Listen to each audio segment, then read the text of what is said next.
مبارکہ کی روشنی میں شب برات کی کیا اہمیت ہے؟ کیا اس رات کی عبادت ٹھیک ہے؟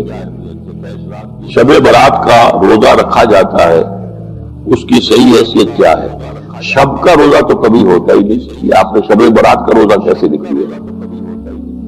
شب رات کو کہتے ہیں نا، شب برات جو ہے اس کو کہا گیا ہے اس لیے کہ ان کا خیال ہے کہ اس رات میں اللہ تعالیٰ بہت سے لوگوں کو اس کا کو بخشتا ہے۔ برات اللہ تعالیٰ جہنم سے ان کو گستگاری عطا فرماتا ہے۔ اس کے ضمن میں جو صحیح احادیث ہے صرف ایک ہے، اور وہ یہ ہے کہ حضرت عائشہ صدیقہ رضی اللہ تعالیٰ عنہ بیان کرتی ہے کہ جو حضور کی میرے ہاں شب باشی کی باری تھی، لیکن میری رات کو آنکھ کھلی تو حضور نہیں تھے موجود، تو مجھے تشویش ہوئی کہ آپ کہاں گئے؟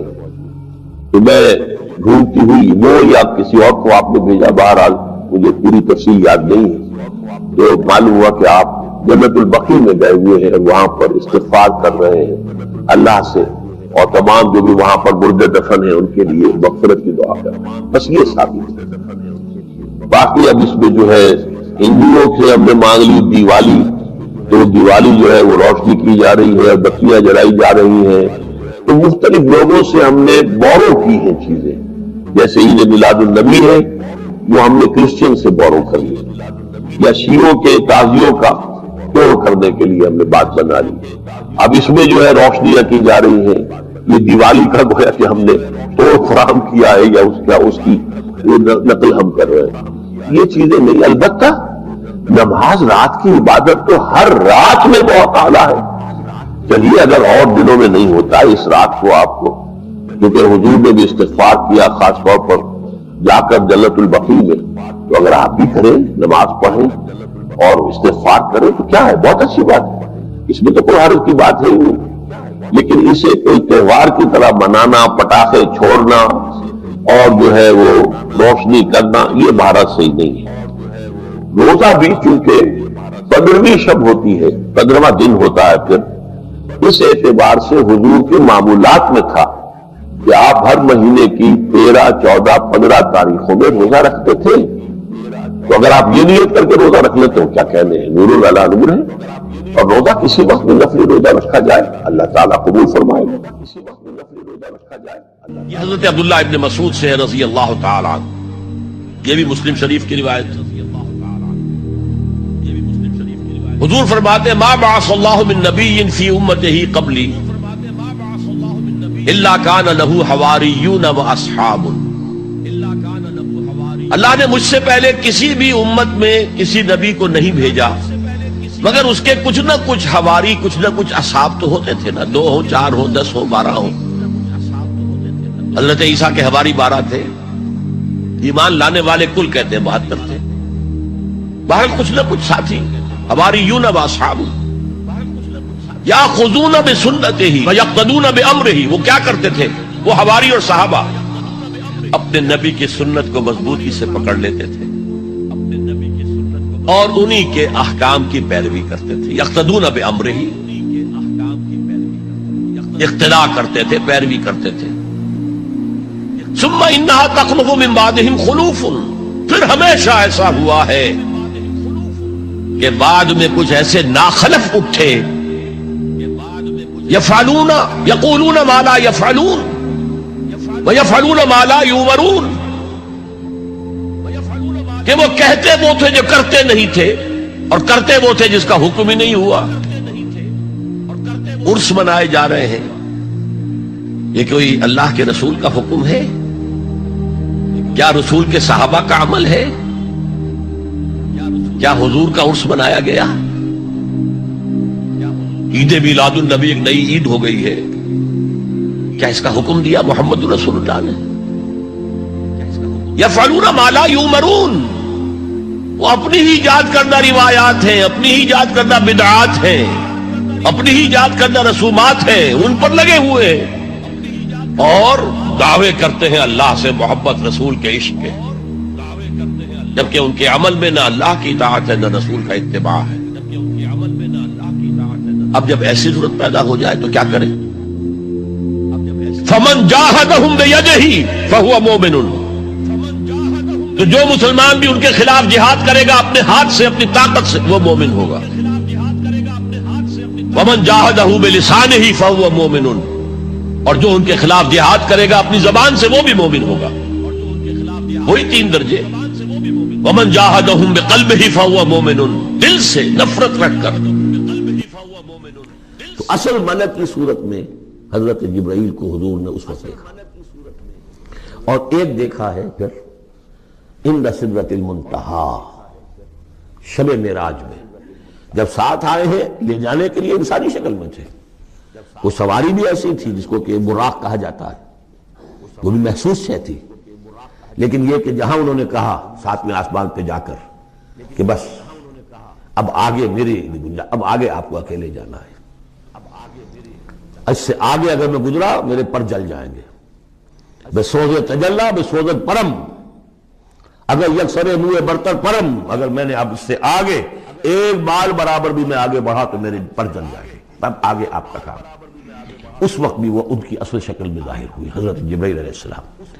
یہ بات اس لیے ضروری ہے کہ جیسے محدثین جو ہیں وہ اس کی تحقیق کرتے ہیں کہ حضور سے کس نے سنا، اس سے جو روایت کر رہا ہے کہ میں نے اس صحابی سے سنا جو تابعی ہے، آیا ان کی ملاقات بھی ثابت ہے کہ نہیں. تابعین کے طبقے کا ایک شخص وہ ہے کہ جس کی عمر ابھی 6 برس کی تھی کہ وہ صحابی فوت بھی ہو گئے، اور وہ کہہ رہا ہے میں نے ان سے سنا، تو پھر وہ حدیث جو ہے محدثین اس کو قبول نہیں کریں گے. تو دیکھتے ہیں کہ لنک جو ہے مضبوط ہونا چاہیے. روایت ہے نا ان فلاں ان فلاں ان فلاں، حضور سے فلاں صحابی نے سنا، اس نے سنا، اس تابعی نے سنا. یہ لنک جو ہے یہ ملاقات ثابت ہونی چاہیے. تو چونکہ جو حدیث اللہ ہے، یہ قرآن کیا ہے؟ حدیث اللہ. یہ حدیث ہے، احسن الحدیث اللہ الذی انزل احسن الحدیث کتابا متشابہا مثانیہ، یہ ہم پڑھ چکے ہیں سورہ زمر میں. اس حدیث کا یہ حدیث اللہ، اللہ سے کس نے سنا؟ جبرائیل نے. جبرائیل سے کس نے سنا؟ محمد نے. تو ان کی ملاقات ثابت ہے. اصل ملکی شکل میں حضرت جبرائیل کا دیکھا جانا اس اعتبار سے بہت اہم ہے، اس لنک کو اسٹیبلش کرنے کے لیے اس کو یہاں پہ بیان کیا جا رہا ہے. ما ضل صاحبکم وما غوا، تمہارے یہ ساتھی ہیں لوگوں، یہ محمد نہ بہکے ہیں اور نہ بے راہ ہوئے ہیں، نہ بھٹکے ہیں. وما ينطق عن الهوى، اور یہ جو کچھ کہہ رہے ہیں اپنے جی سے نہیں کہہ رہے، خواہش نفس سے نہیں کہہ رہے. ان هو الا وحی یوحی، نہیں ہے یہ مگر وحی جو ان کی طرف کی جا رہی ہے. علمہ شدید القوی، انہیں تعلیم دی ہے، سکھایا ہے اس نے جو بہت طاقتور والا ہے. یا حضرت جبرائیل ہیں جو مراد ہیں. علمہ شدید القوی، یہ قرآن کس نے سکھایا محمد کو؟ شدید القوی. ذو مرۃ، وہ بڑا زور آور ہے. فاستوی، وہ سیدھا ہوا. وہو بالافق الاعلی، اور افق اعلیٰ کے اوپر وہ محمد کو نظر آ رہا تھا صلی اللہ علیہ وسلم. ثم دنا فتدلی، پھر ذرا نیچے کو لٹکا، قریب آیا. فکان قاب قوسین او ادنا، اور پھر وہ اتنے قریب آ گیا کہ جیسے 2 کمانوں کا فاصلہ ہو یا اس سے بھی قریب. فاوحی الی عبدہ ما اوحی، پھر اس نے وحی کی اللہ کے بندے کی طرف جو وحی کی. وہ وحی کون سی تھی؟ وہ ہے اصل میں وحی رسالت. وحی نبوت جو تھی وہ تو شروع میں آ چکی، اس کے بعد یہ فترت ہو گئی تھی، کچھ وقفہ پڑ گیا تھا. شروع میں وحی جس سے کہ حضور کی نبوت کا ظہور ہوا ہے وہ تو ہے اقرا بسم ربک الذی خلق، خلق الانسان من علق، اقرا وربک الاکرم الذی علم بالقلم، علم الانسان ما لم یعلم. لیکن اب یہ سورہ مدثر کی آیات اس وقت نازل ہوئیں. یا ایھا المدثر، جب حضور گھر آ گئے اور پھر آپ نے اپنی اہلیہ سے کہا، خوف زدہ تھے جو کہ منظر دیکھا تھا، ملک کی شکل، فرشتے کی شکل. اب وہ تو حضور ہی نے دیکھا جو دیکھا، ہم تو نہیں سمجھ سکتے کہ آپ نے کیا دیکھا. لیکن یہ کہ اس کے بعد آپ آئے، آپ نے کہا مجھے کمبل اڑا دو، لحاف اڑا دو، لحاف اوڑھ کر آپ لیٹ گئے. تو پھر وہ وہی یا ایھا المدثر قم فانذر وربک فکبر، اے لحاف میں لپٹ کر لیٹنے والے کھڑے ہو جاؤ اور خبردار کرنا شروع کر دو لوگوں کو. اور تمہاری اس دعوت کا نقطۂ آغاز تو انذار ہے، اور اس کا ہدف دنیا میں تکبیر رب ہے. رب کو بڑا کرو، اس کی بڑائی منواؤ، اس کی بڑائی نافذ کرو. اس کا نقشہ کھینچا گیا ہے. علمہ شدید القوی ذو مرۃ فاستوی وہو بالافق الاعلی ثم دنا فتدلی فکان قاب قوسین او ادنی فاوحی الی عبدہ ما اوحی. ما کذب الفؤاد ما رأى، جو کچھ انہوں نے دیکھا ان کے دل و دماغ نے اسے جھٹلایا نہیں، یہ نہیں کہا کہ نہیں یہ کیا ہے۔ دیکھیے ایسا ہوتا ہے کہ کوئی غیر معمولی سی بات آپ دیکھیں تو ایک شخص ہو جاتا ہے میں خواب دیکھ رہا ہوں یا حقیقت دیکھ رہا ہوں۔ آنچی نہیں بیریم بیداریست تو یارم یا بے خواب، اے اللہ جو میں دیکھ رہا ہوں یا ہم دیکھ رہے ہیں یہ بیداری میں دیکھ رہے ہیں، یہ خواب میں دیکھ رہے ہیں، وہ غیر متوقع چیز۔ لیکن نبی کو کوئی شک نہیں ہوا، ما کذب الفؤاد ما رأى، یکسوئی کے ساتھ دل و دماغ اور جو بھی آپ کی آنکھ دیکھ رہی تھی ان میں کوئی کانفلکٹ نہیں تھا۔ ما کذب الفؤاد ما رأى فتمارونہ علی ما یری، تو کیا تم اس سے جھگڑتے ہو اس چیز پر کہ جسے وہ دیکھ رہا ہے؟ اقبال نے کہا نا کہ قلندر ہرچے گوید دی نہ گوید، جو شخص اپنا دیکھی ہوئی چیز بیان کر رہا ہے تم اس سے جھگڑ رہے ہو، تمہارے لیے تو وہ ایک غیب کی خبر ہے، اس نے تو دیکھا ہے۔ افتمارونہ علی ما یری وَلَقَدْ رَآهُ نَزْلَةً أُخْرَىٰ، اس نے تو ایک مرتبہ اور بھی دیکھا۔ کہاں دیکھا؟ عند سدرۃ المنتہیٰ، شب معراج میں سدرۃ المنتہیٰ۔ کوئی بیری کا درخت ہے، وہ کیسی بیری ہے؟ ساتویں آسمان کی بیری، وہ آخری حد ہے، مخلوق کوئی اس سے آگے نہیں جا سکتی۔ اس سدرۃ المنتہیٰ، منتہا نہایت، حد، جہاں کی حد ہو گئی، وہاں تک حضور پہنچے ہیں، سدرۃ المنتہیٰ تک۔ اندہا جنت الماوا، اور سب سے اونچی جو جنت ہوگی جنت الماوا، وہ اس کے قریب ہی ہے، وہ بھی ساتویں آسمان پر ہے۔ یہ تو درجہ بدرجہ ترقی ہوتی جائے گی نا، پہلی ضیافت جو ہے، پہلی نزل جو ہے وہ تو اسی زمین پر ہو جائے گی، پھر جو ترقی ہوگی اپنے اپنے مدارج، اپنے اپنے مراتب، اپنے اپنے مقامات، اپنے اپنے ایمان کی گہرائی، اپنے اپنے اعمال صالحہ، اپنا اپنا انفاق مال و جان، اس کے حوالے سے درجے ہوں گے۔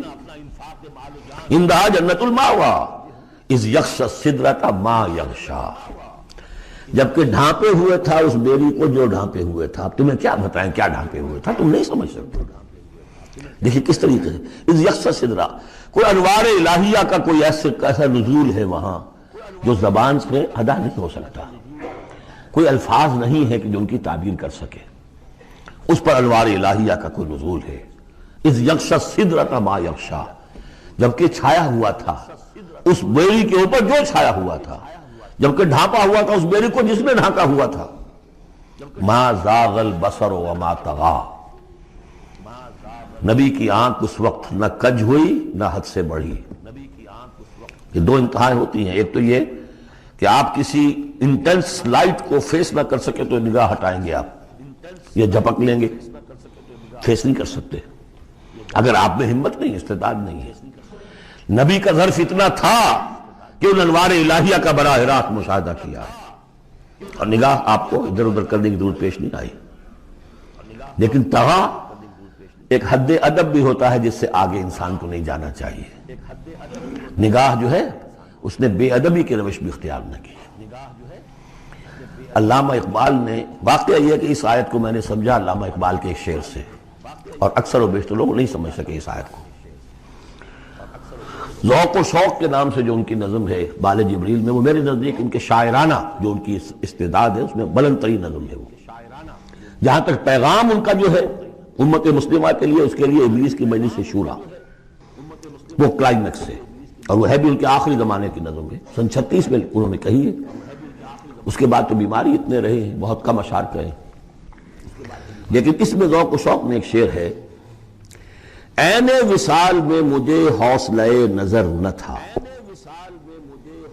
عین وصال میں مجھے حوصلہ نظر نہ تھا، گرچہ بہانہ جو رہی میری نگاہ بے ادب، میری نگاہ بے ادب بہانہ تلاش کرتی رہی کہ میں مشاہدہ براہ راست کروں، حالانکہ عین وصال ہے اس وقت، لیکن یہ کہ میرے اندر حوصلہ نہ تھا کہ میں حسن کا براہ راست مشاہدہ کر سکوں۔ عین وصال میں مجھے حوصلہ نظر نہ تھا، گرچہ بہانہ جو رہی میری نگاہ بے ادب۔ یہاں ان دونوں چیزوں کے برعکس بات ہے جو اقبال اپنے بارے میں کہہ رہا ہے۔ میں تو بے ادب بھی ہوں، اور میں تو چاہتا تھا کسی طریقے سے حد ادب سے تجاوز کر کے دیکھوں، لیکن میرے اندر تو حوصلہ نہیں تھا۔ محمد میں وہ حوصلہ تھا، دیکھا ہے، براہ راست دیکھا ہے، نگاہ جما کر دیکھا ہے، لیکن ایک حد سے تجاوز نہیں کیا، حد ادب کے اندر رہے۔ ما زاغ البصر وما طغى لقد رأى من آیات ربہ الکبریٰ، دیکھا انہوں نے اپنے رب کی عظیم ترین آیات کو۔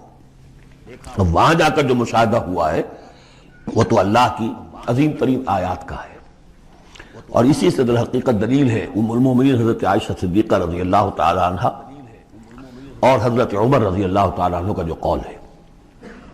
شب معراج میں بھی حضور نے اللہ کو نہیں دیکھا، اللہ کی عظیم ترین آیات کو دیکھا جو تجلی تھی اس وقت اللہ کی۔ حضرت عائشہ صدیقہ کا کہنا تو یہ کہ نور لا یرا، وہ نور ہے، دیکھے کیسا جا سکتا ہے۔ بہرحال وہاں بھی قرآن جو کہہ رہا ہے وہ یہ نہیں کہہ رہا ہے کہ اللہ کو دیکھا، نہیں، جیسے کہ وہ جو شب معراج میں پہلا سفر کا حصہ تھا زمینی، مسجد حرام سے مسجد اقصی تک، سبحان الذی اسریٰ بعبدہ لیلا من المسجد الحرام الى المسجد الاقصی الذی بارکنا حولہ لنریہ من آیاتنا، وہاں پر بھی اللہ نے اپنی آیات کا مشاہدہ کرایا، لیکن وہ زمینی آیات ہیں اللہ کی، وہ برکات جو ہے زمینی ہیں۔ یہ تجلی جو ہو رہی ہے یہ ہو رہی ہے اس سدرۃ المنتہا پر، آخری حد ہے، مخلوق کی آخری حد ہے، اس سے آگے کہیے حرم ہے، حریم ذات ہے اللہ کی، جس میں کسی غیر کا کوئی دخل ممکن نہیں۔ اس حد پر جا کر جو وہاں تجلیات باری تعالیٰ تھے ان کا مشاہدہ کیا ہے۔ لقد رأى من آیات ربہ الکبریٰ، لقد رأى من آیات ربہ الکبریٰ۔